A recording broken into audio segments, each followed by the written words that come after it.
Vega Jewelers, a luxury bridal jewelry exhibition and sale 22nd and 23rd November, Fortune Kansas Hotel, Tata Nagar, Tirupati. కానీ ఈ 30 సంవత్సరాల నుంచి కలిసి ఉన్నారు కదా, ఎప్పుడైనా ఆయన బాధపడిన సన్నివేశాలు, కళ్ళమ్మటి నీళ్ళు వచ్చిన సిచ్యువేషన్ చూసారా ఆయన లైఫ్లో? సార్ నాకు ఆయన ఒకసారి బాధ అంటే ఆయన ఎప్పుడు కూడా బాధ అందరు కూడా వ్యక్తం చేయడు. ఎన్ని కష్టాలు వచ్చినా కానీ ఎదుర్కొనే ధైర్యం ఉంది ఆయన దగ్గర. మొండోడు చాలా. కానీ రేవంత్ రెడ్డి గారి డాటర్ నమిషా ఎంగేజ్మెంట్ రోజు ఆ రోజు జైలు నుంచి పొద్దున్న తీసుకుపోయి సాయంత్రం పోయేటప్పుడు ఆ బాధ నేను చూసిన. ఎప్పుడైతే ఆయనకు 3 o'clock నుంచి పోలీసు వాళ్ళు వచ్చి మొత్తం కూర్చున్నారు లోపల. ఆయన బెయిల్ ఇచ్చిన తర్వాత కూడా ఫంక్షన్ హాల్లో మొత్తం పోలీసు వాళ్ళు కూర్చొని ఉంటే ఫ్యామిలీ భోజనం కూడా తిందామంటే కూడా తినకుండా పోయింది సార్.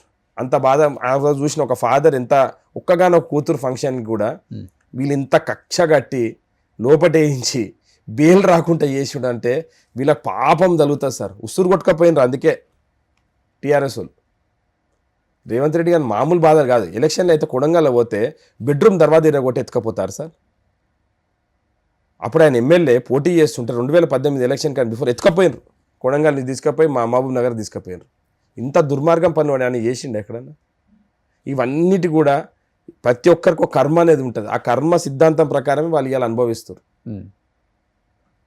బాధ ఉండదు సార్ మనిషి అన్నప్పుడు. ఒక్కగానొక కూతురు ఫంక్షన్ కోసం కూడా అన్లిమిటెడ్ అవర్స్ ఇస్తే అంటే ఎవరైనా అన్నీ ఇవాళ రేపు కేసు పడితే సంబంధాలు కుదిరితే కూడా వెనకకి వెళ్ళిపోతారు. ఒక తండ్రికి ఎట్లుంటుంది బాధ? వాళ్ళ అల్లుడు కొడుకు లేక దొరికిండు రేవంత్ అన్నకు. అది కూడా అదృష్టం ఆయనకు. అంత సౌమ్యులు. ఎక్కడన్నా వాళ్ళ అల్లుడు ఎక్కడన్నా ఫోటో కూడా కనిపించదు మీకు పాపం. అంత గ్రౌండ్ వర్త్ ఉంటారు. కేసీఆర్ మన్మడు ఆయన ఉండే కదా సార్, ఆయన పేరు హిమాంశు. ఆయనకు ఒక బుల్లెట్ ప్రూఫ్ కానీ 4 గన్మెన్లు ఉండే, మీకు తెలుసు కదా. ఇవాళ రేవంత్ రెడ్డి గారి ఫ్యామిలీలో వాళ్ళ కూతురికి కానీ అల్లుని కానీ మన్మన్ కానీ ఎవ్వరు కూడా గన్మెన్ కూడా ఉండడు. వాళ్ళ వైఫ్ ఒక్కళ్ళు ఉంటారు. అది ప్రోటోకాల్ కదా సార్, కంపల్సరీ ఇవ్వాల్సిందే కదా. అది గీతక్క కూడా అసలు ఎక్కడ ప్రోటోకాల్ తీసుకొని సామాన్యంగా ఎట్లుంటారు అట్లనే పోతుంది గీతక్క కూడా. దాంట్లో కూడా మొత్తం సెక్యూరిటీ అంతా తీసి తిరుగుతుంది. వాళ్ళు ఇచ్చే ప్రోటోకాల్ కంపల్సరీ అది ప్రోటోకాల్ ఇస్తారు కాబట్టి ఆ ప్రోటోకాల్ దాంట్లో కూడా సగం తీసేసింది ఆమె. ఒకటే పైలట్ ఉంటుంది, ఎస్కార్ట్ కూడా తీసేసి పోతుంది అక్క. నేను ఒకటి చెప్తున్నా, వాళ్ళ మన్మన్కి సెక్యూరిటీ ఇవ్వగలిగినప్పుడు రేవంత్ రెడ్డి గారి ఫ్యామిలీ ఎవరు కావాలంటే వాళ్ళు ఇచ్చుకోవచ్చు కదా. అయినా కానీ సామాన్యులు లెక్క పోతారు, సామాన్యులు లెక్కనే ఉంటారు వాళ్ళు. రేవంత్ రెడ్డి అనే వ్యక్తికి రోహిన్ రెడ్డి అనే వ్యక్తి పెద్ద తేడా లేదు. మనుషులు వేరైనా కానీ మనసు ఒకటే, ఆత్మ ఒకటే. అండ్ ఈరోజు రోహిన్ రెడ్డి గారితో మాట్లాడితే రేవంత్ రెడ్డితో మాట్లాడితే అదేదో ఒకటి ఉంది కాబట్టి ఈరోజు ఓపెన్ గా మాట్లాడుకుందామండి. చాలా మంది వెయిట్ చేస్తున్నారు అసలు మీ నుంచి చాలా చాలా విశేషాలు తెలుసుకోవాలని కూడా. సార్ ఏం లేదు, మేము గత 30 ఏళ్ళ నుంచి రేవంత్ రెడ్డి గారితో పెరిగినాం. ఒక సొంత తమ్ముని లెక్క మమ్మల్ని చూసుకున్నాడు. సో అట్లనే కంటిన్యూ అయింది జర్నీ. రాజకీయాల్లో రాకపోతే నుంచి కూడా రేవంత్ రెడ్డి గారితో మేము ప్రయాణం అంటే ఆ రోజు నుంచి ఆయన ఒక పెద్ద మనిషి లేకుంటుండే మాకు అందరికి. ఒక అన్న లేక, వాళ్ళ తమ్ముళ్ళు ఎట్లనో నేను కూడా వన్ ఆఫ్ ద బ్రదర్ లెక్కనే ఆయనకు.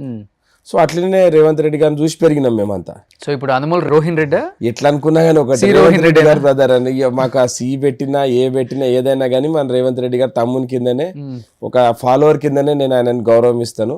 ఎందుకంటే ఆయనకు మాకు అన్నీ కూడా చిన్న ఉన్నప్పటి నుంచి ఆయన చూసుకొని నేర్చుకున్నాం మేము అన్ని.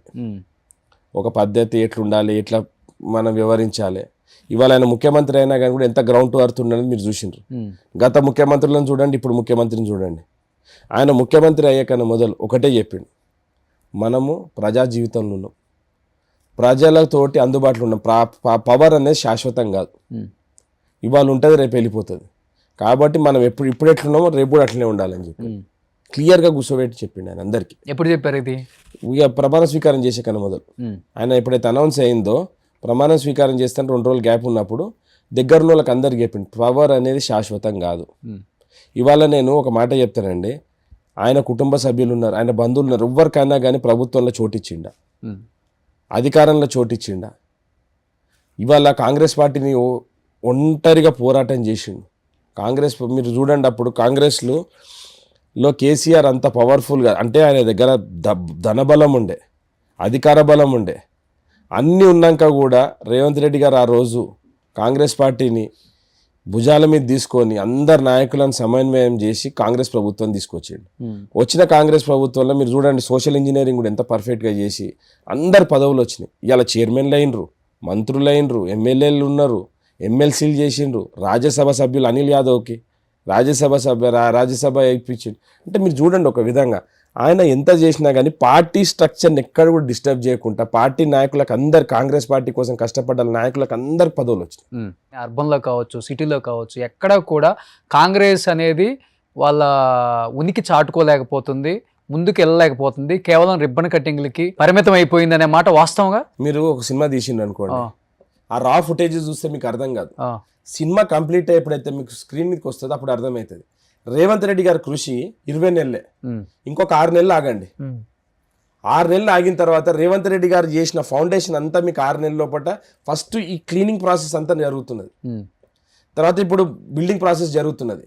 ఒక్కసారి ఆ సినిమా మీ కళ్ళ ముంగట్టుకు వచ్చిన తర్వాత రేవంత్ రెడ్డి గారు ఏం చేసిండ్రు హైదరాబాద్కి అనేది మీకు అర్థమవుతుంది. ఓకే, ఈరోజు మెట్రో రైలు వాళ్ళ దగ్గర నుంచి వెనక్కి గుంజుకున్నాడు, ఎల్ఎన్టీ వాళ్ళ దగ్గర నుంచి. వాళ్ళకు వీళ్ళేమో ఓఆర్ఆర్ని అమ్ముకున్నారు 7,000 కోట్ల కోసం, 7,000 కోట్లకు. ఈరోజు 13,000 కోట్ల ఎల్ఎన్టీని రేవంత్ రెడ్డి గారు వెనక్కి తీసుకుని ప్రభుత్వానికి, దాని మీద కూడా వీళ్ళు కొట్లాట.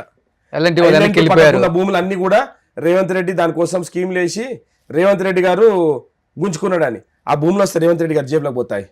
ఓపెన్ ఆక్షనే పెడతారు కదా, ఆక్షన్ పెట్టిన డబ్బు అంతా ట్రెజరీకే వస్తుంది కదా. వీళ్ళు చేసే అప్పులు 8 లక్షల కోట్లు కట్టడానికి కోసం 6 నిమిషాలు కష్టపడుతుంటారు రేవంత్ రెడ్డి గారు. ఢిల్లీకి పోతే 1, 2, 3 అని మాట్లాడుతుంది. ఢిల్లీకి ఎందుకు పోతున్నాడు సార్?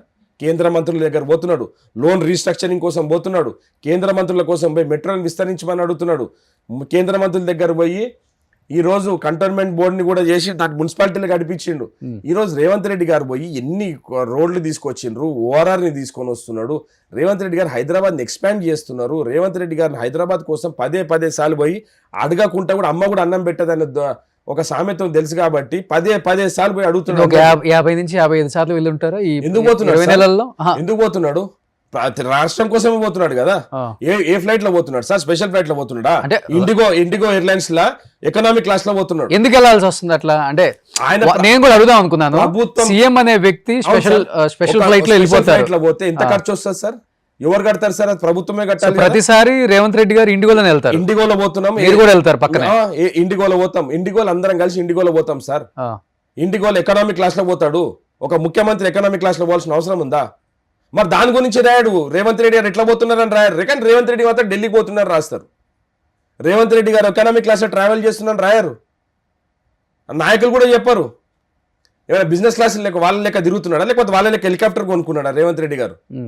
వాళ్ళేమో హెలికాప్టర్లు కొనుక్కోవచ్చు, బిజినెస్ ప్రైవేట్ జెట్లలో తిరగవచ్చు. ముఖ్యమంత్రి గారు రాష్ట్రం కోసము కేంద్ర మంత్రుల దగ్గర పోయి, సార్ ఢిల్లీ మన ఇండియా ఎక్కడి నుంచి నడుస్తుంది సార్? ఢిల్లీ నుంచే కదా సార్. ఢిల్లీలో కదా కేంద్ర మంత్రులు ఉంటారు. పోయి అక్కడ పోయి వాళ్ళ దగ్గర అపాయింట్మెంట్లు అడిగి ముఖ్యమంత్రి గారు పదే పోయి మా రాష్ట్రానికి ఏదో ఒకటి చేయాల్సిందే అని చెప్పి ప్రతిసారి పోయి వాళ్ళని బతిలాడుతున్నాడు. ఎందుకు? వీళ్ళు చేసిన దౌర్భాగ్యం పని 8 లక్షల కోట్ల అప్పుల్ని ఇవాళ మనకు లోన్లు పుట్టే పరిస్థితి కూడా లేదు. కాబట్టి వాళ్ళ దగ్గర నుంచి ఏమన్నా వస్తే మనకి ఇవన్నీ డెట్ క్లియర్ అవుతుందనే ఉద్దేశంతో ఆయన కష్టపడుతున్నాడు. సుమన్ టీవీలో మీ పర్సనల్ అండ్ బిజినెస్ ప్రమోషన్స్ కోసం కింది నెంబర్కి కాంటాక్ట్ చేయండి.